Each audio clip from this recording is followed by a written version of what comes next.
This is Rita Liu, and today on The Shift Asia, we're joined by 𝐻𝑌 Soon, Chief Executive Officer of 𝐂𝐸 Consulting, Sdn Bhd, one of Malaysia's most experienced environmental consultancies, driving real sustainability outcomes for government, corporate, and community partners. Since 2003, 𝐂𝐸 has been helping organizations navigate the complex world of climate change mitigation, greenhouse gas accounting, low-carbon planning, circular economy frameworks, and carbon credit development. What sets them apart is not just deep technical capability, but an emphasis on real, measurable impact, from city-level GHG inventories and methane capture projects to extended producer responsibility policy support and carbon stock assessments that inform regenerative investments. Am I correct in that explanation, Soon? Yes. All right. Welcome, Soon. Maybe we can start with how you define sustainability in practical terms beyond the ESG rhetoric for businesses and governments. Sure, Freya. First of all, thank you for inviting me to this program.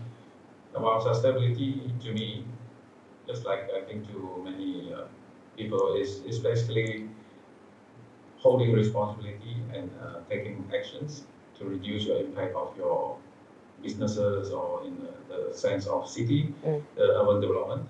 How do we reduce impact and ensuring the natural resources can be conserved for future generations? Right. City-level greenhouse gas inventories are foundational for climate planning. How do you approach this in your work, with local authorities, and what are the biggest data challenges you face? Yeah. So working with the cities, I found that actually it's still very new in Malaysia, especially for cities to look into greenhouse gas inventory, for example. There's only a handful of city councils that have started this journey. Okay. I mean, we have a total of more than 200 local authorities in Malaysia. So it is still very new. Okay. So we found that it's important to take things one step at a time. Yeah. So what I mean is that they always have to start from somewhere. So we were quite lucky to have the chance to work with quite a few city councils. Start the journey, and of course we face a lot of challenges as well. A lot of the data that we need are not readily available. Okay. The data suppliers such as Energy Commission, TNB, they are not ready for providing this aggregated data to city level. Right. So we found it a bit challenging for us to get what we need, and it takes a bit of time for us to work with them very closely. Right. After a while, we can get it, but it is quite a challenging part of our work.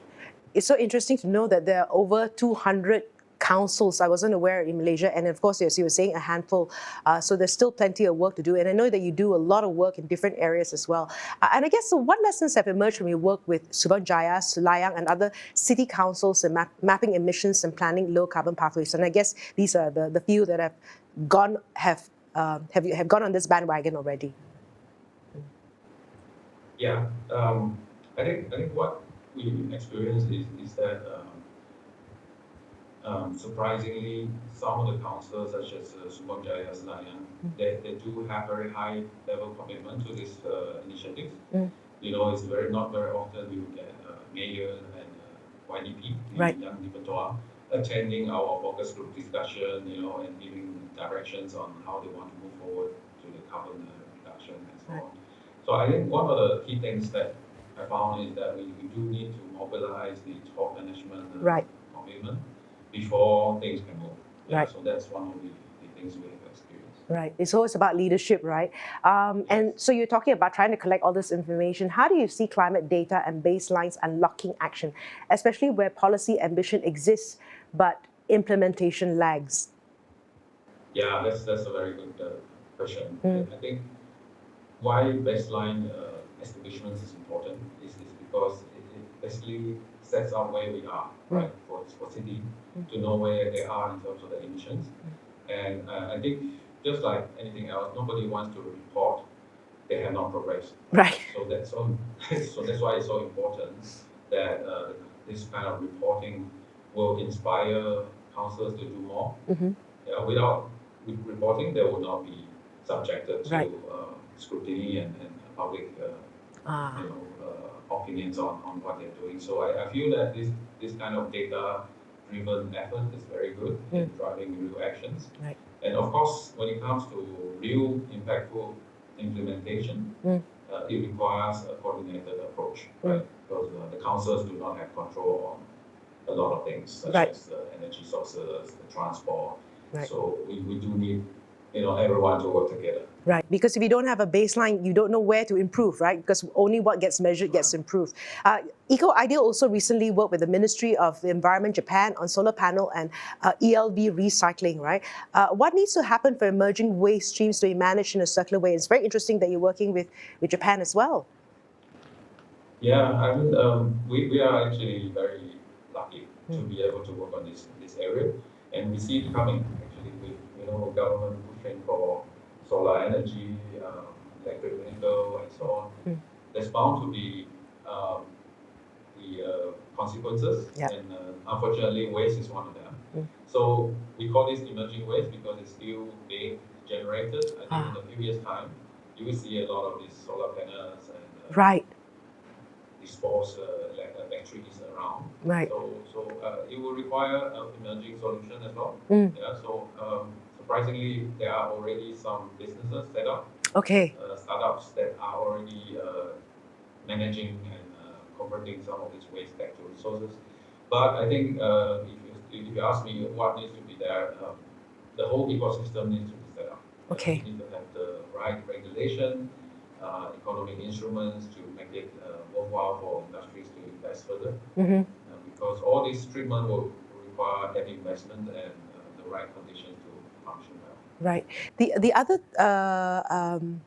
topic is the extended producer responsibility, right? EPR, which is a hot topic in Asia. What are the opportunities and barriers you see for meaningful EPR policy and practice? Yeah, EPR is quite a complex tool that requires a lot of things to be in place before it works. So the concept of getting producer paying for what they produce, it is very new in Malaysia, for sure. So getting them to pay is definitely not going to be an easy journey. So while EPR provides a good opportunity for producers to actually put money into the collection, the treatment, and recovery, it also requires the industry to be ready to put in money and pay the EPR fee.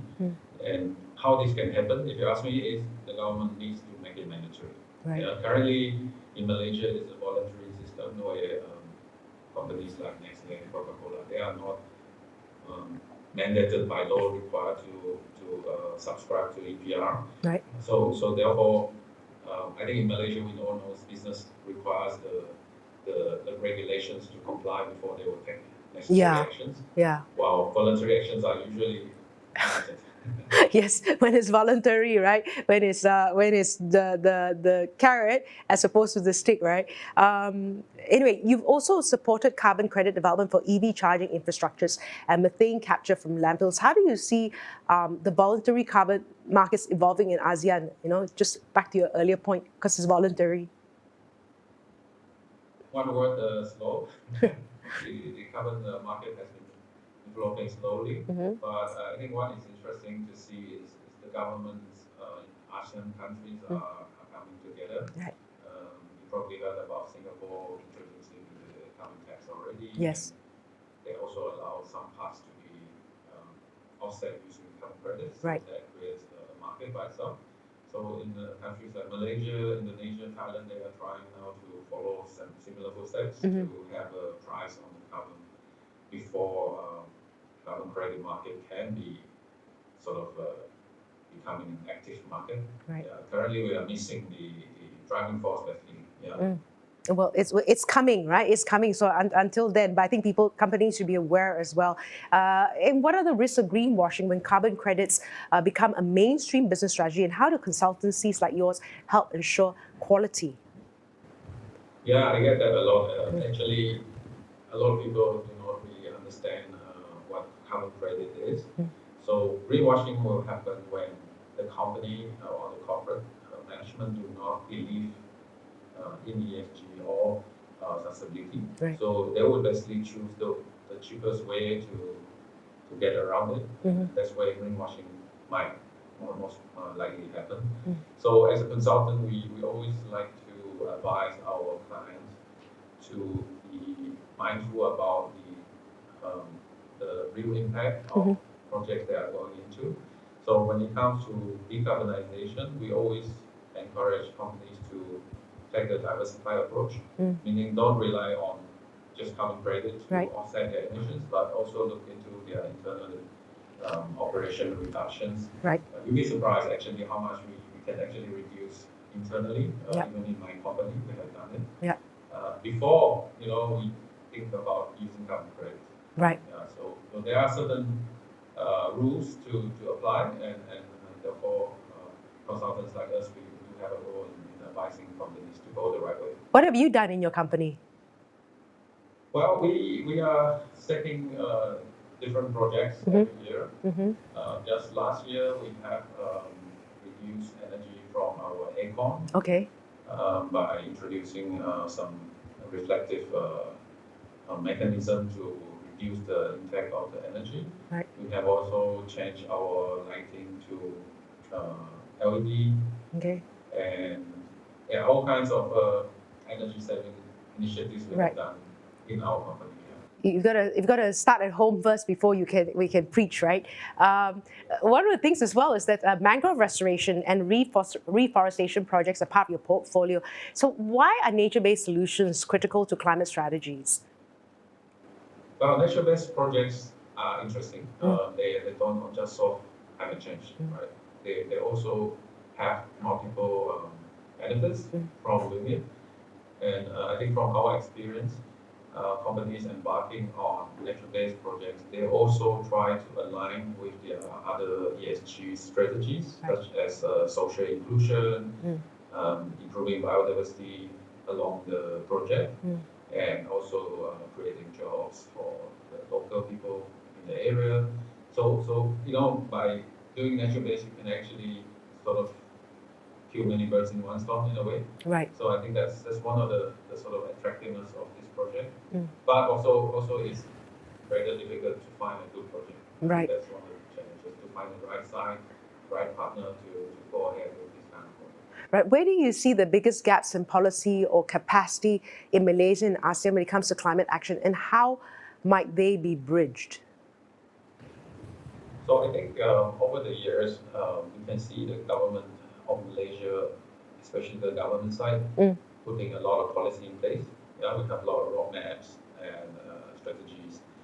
And I think the biggest gap to me is still to basically transfer the policies into actions. And I see one of the gaps is probably capacity. I work a lot with the government officials in this respect.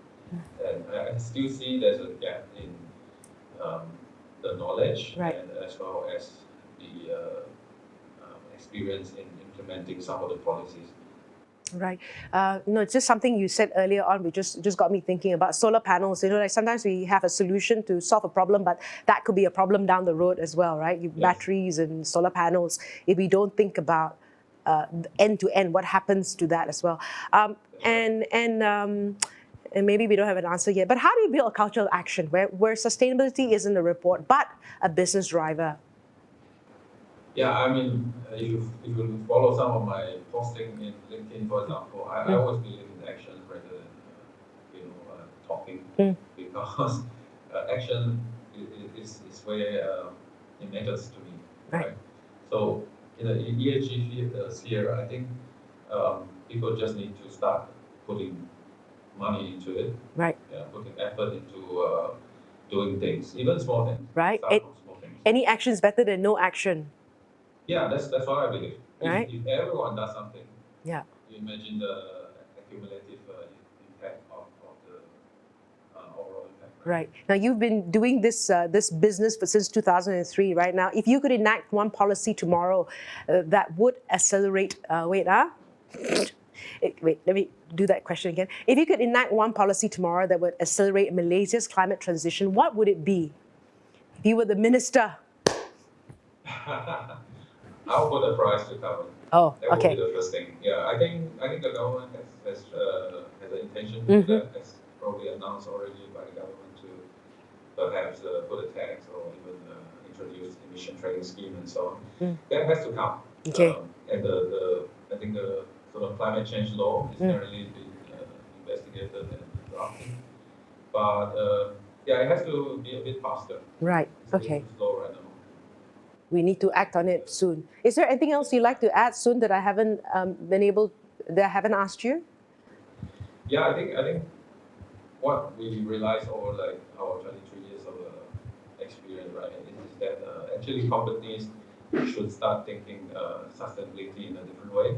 It's no longer complying or a cost factor, right? It should become an opportunity. Right. So some of my clients, for example, they have actually turned climate change into an opportunity for businesses. They started, doing related business in carbon trading, for example. Right. Okay. Energy savings or whatnot.